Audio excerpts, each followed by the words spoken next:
Bharatiya Janata party के वरिष्ठ नेता, पूर्व केंद्रीय मंत्री आदरणीय अनुराग सिंह ठाकुर जी आपको संबोधित करेंगे।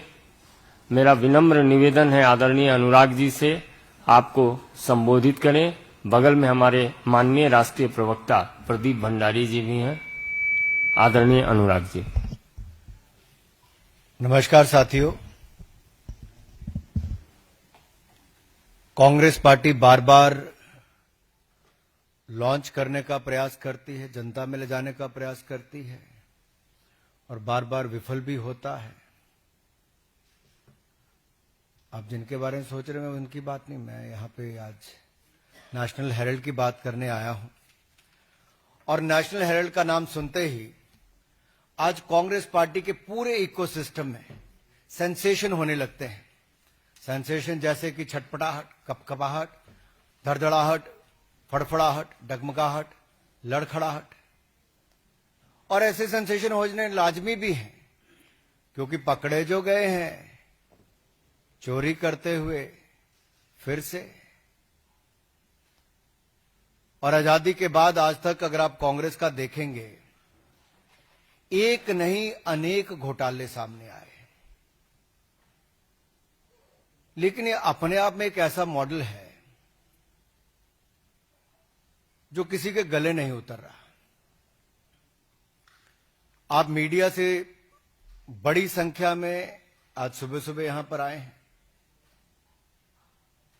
नेशनल हेराल्ड जो नेहरू जी ने 1938 में शुरू किया,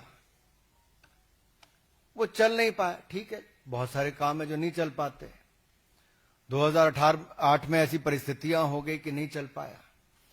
ऐसी कौन सी मजबूरी हो गई एजेएल के लिए जो नेशनल हेराल्ड को छापते थे कि उसको बचाने के लिए एक नई कंपनी बनाई जाए यंग इंडियंस के नाम से, और उस यंग इंडियन में भी एक परिवार की 76% हिस्सेदारी दी जाए, और यंग इंडियंस बनाने के लिए भी 50 लाख का लोन ये भी कांग्रेस पार्टी ही दे। और ये लोन 50 लाख का क्यों दिया गया? एजेएल को खरीदने के लिए। यानी कि कांग्रेस पार्टी एक तरफ से 50 लाख का लोन देती यंग इंडियन को बनाने के लिए, दूसरी तरफ से एजेएल है जिसके ऊपर कर्जा है, और कर्जा भी कांग्रेस पार्टी का 90 करोड़ का है, लेकिन संपत्ति 2000 करोड़ की है। और मजेदार बात यह है कि यंग इंडियंस के बनने के बाद मात्र 50 लाख रुपया देकर 2000 करोड़ रुपए की संपत्ति यंग इंडियंस के नाम पे हो जाती है, मात्र 50 लाख रुपया देकर।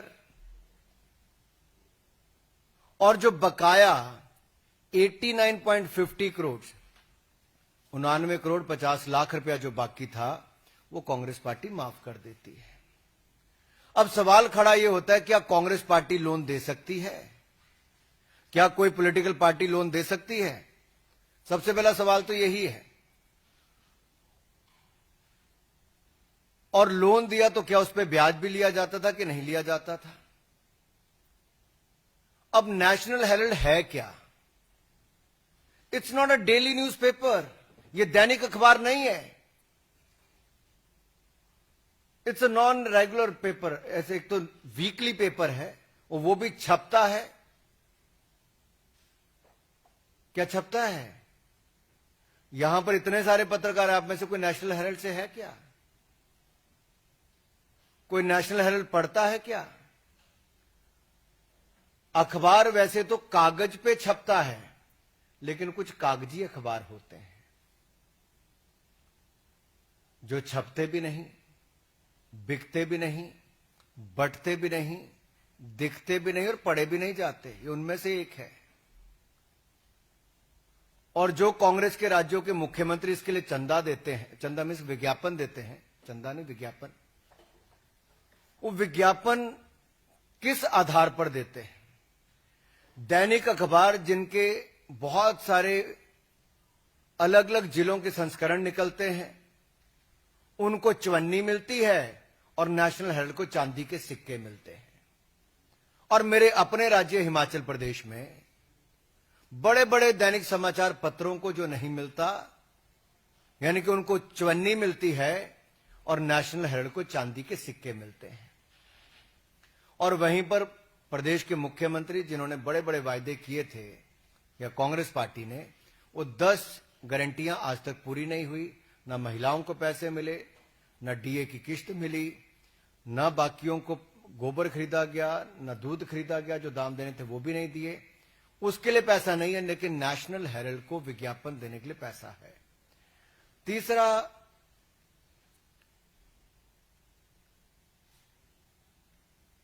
ये जो आंकड़े सामने आए, इसके बाद कांग्रेस पार्टी ने कहा नहीं नहीं, कुछ तो खरीद फरोख्त हुई नहीं। ईडी की चार्जशीट में बहुत साफ है, अपराध का प्रकार, अपराध की तिथि, अपराध का समय, अपराध की जगह, लेन देन का अपराध और अपराध के बारे में सारी जानकारियां ईडी ने फैक्ट्स एंड फिगर्स के साथ अपनी चार्जशीट में रखी है।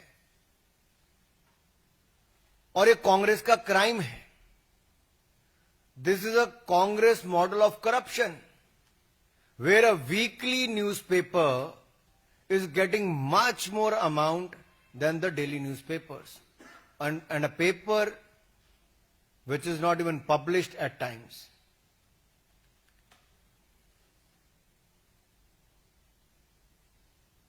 ये एटीएम बनकर रह गया कांग्रेस पार्टी के लिए। क्या नेशनल हेराल्ड कांग्रेस पार्टी का एटीएम हो गया, जहां के कांग्रेस के अलग अलग राज्यों की सरकारें उसमें पैसा डाल रही हैं और टैक्स पेयर का पैसा है? राज्य की सरकारें किस आधार पर विज्ञापन उनको दे रही हैं? एक तो वो भी सवाल आता है। दूसरा, जो संपत्ति इनकी थी वो सब्सिडाइज रेट पे मिली थी। मुंबई की हो, दिल्ली की बहादुर शाह जफर मार्ग की हो, लखनऊ की हो, इन सारी और देश भर के अन्य संस्थानों में, अन्य जगह पर जो भी इनको प्रॉपर्टीज दी गई, वो करोड़ों अरबों रुपए की प्रॉपर्टीज हैं। वो अखबार चलाने के लिए दी गई थी, सब्सिडाइज रेट पे दी गई थी। क्या उनसे किराया लेने का काम किया जा रहा है? कि वो किराया भी फर्जी उतना ही है जितना फर्जी न्यूज़पेपर छापने के आंकड़े हैं? वायदे भी फर्जी, इनके नेतृत्व भी वैसा, आंकड़े भी फर्जी, और अब क्या किराया भी फर्जी है? क्या ये कांग्रेस के लिए मुद्रा मोचन स्कीम बन गई है? And as I said earlier, is it an ATM for Congress party, where Congress ruled governments are giving money or depositing money through the advertisement?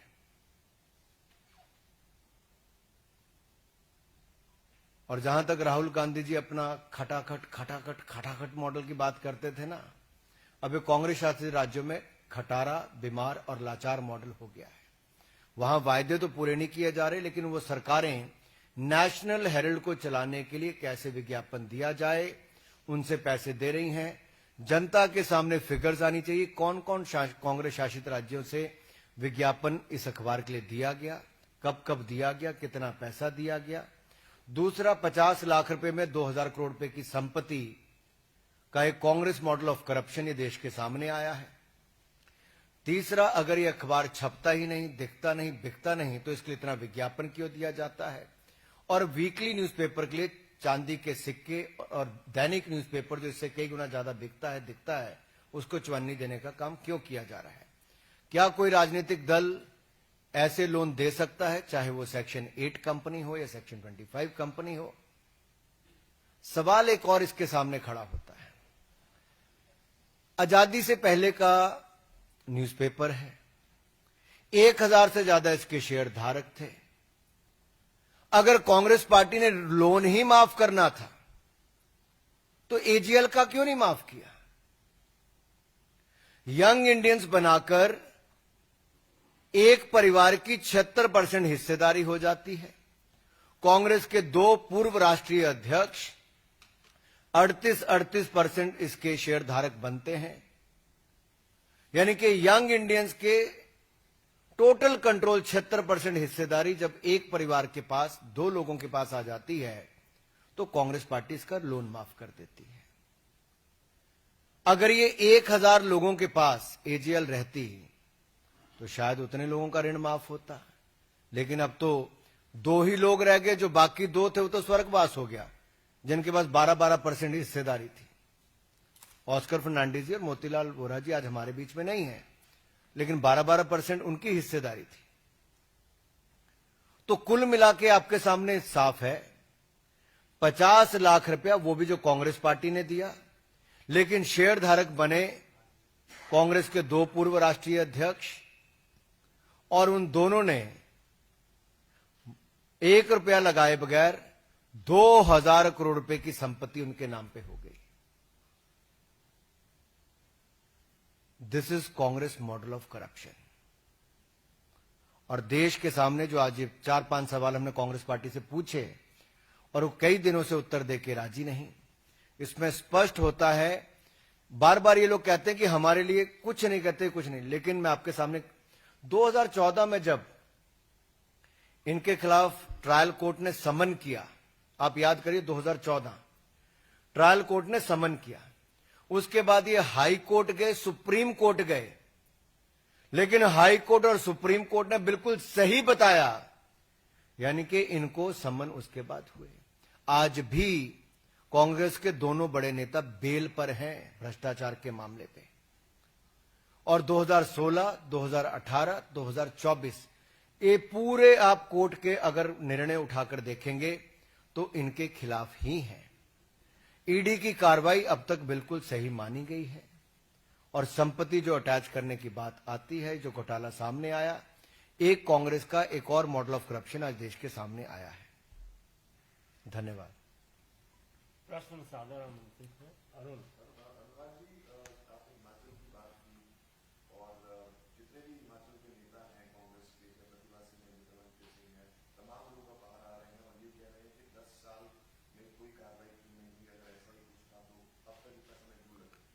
Himachal में 11 दिसंबर 2022 को जब कांग्रेस की सरकार बनी, उससे 20 फरवरी 2025 तक करोड़ों रुपए नेशनल हेरल्ड को दे दिए गए विज्ञापन के रूप में।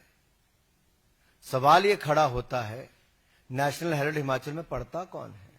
क्या कांग्रेस के विधायक, मंत्री, कार्यकर्ता, क्या वो भी पढ़ते हैं? मेरा कांग्रेस के कार्यकर्ताओं से सवाल है, भाई ये चोर मचाए शोर वाला काम नहीं चलेगा कि आप देशव्यापी शोर मचाओ अभियान चलाओगे। ये चार्जशीट आने के बाद कांग्रेस के इकोसिस्टम को सांप सूंघ गया है। अभी हल्ला मचाने का काम कर रहे हैं।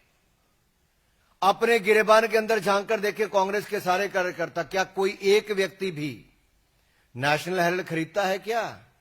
नेशनल हेरल्ड पढ़ता है क्या? किसी के घर पे नेशनल हेरल्ड आती है क्या? देश के लोग अपने स्थानीय हॉकर्स के पास जाएं और पूछें कितनी नेशनल हेरल्ड उनके क्षेत्र में आती है।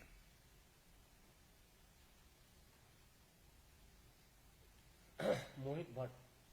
सीएम का जवाब आया, सीएम ने बेसिकली कहा है कि नेशनल हेरल्ड हमारा कार्ड है, हम उसे खूब विज्ञापन देंगे। तो डिफाइंस क्लियरली आ रहा है सामने कांग्रेस का। अगर कांग्रेस के कार्यकर्ता, कांग्रेस के नेता अपने जन्मदिन की अपनी किसी एडवर्टाइजमेंट को देना चाहते तो अपनी जेब से अपना पैसा खर्च के दें। Why tax payer money should be spent on this?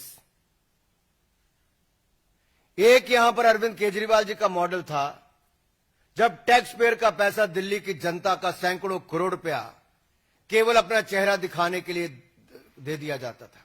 दूसरा मॉडल ये नेशनल हेरल्ड का है, जहां देश की जनता की गूढ़ कमाई, वो कांग्रेस की राज्य की सरकारें केवल एक परिवार, एक पार्टी के अखबार को चलाने के लिए करोड़ रुपए दे दिए जाते हैं। ये कांग्रेस मॉडल ऑफ करप्शन बेशर्मी के साथ चोर मचाए शोर ही नहीं, एक तो चोरी और ऊपर से सीना जोरी करने की बात है। कैसे किसी राज्य का चुना हुआ मुख्यमंत्री या उस पार्टी के मंत्री इस तरह के बयान दे सकते हैं? ये बेशर्मी भरे बयान है। ये लोकतंत्र पर एक चुनी हुई सरकार इस तरह से टिप्पणी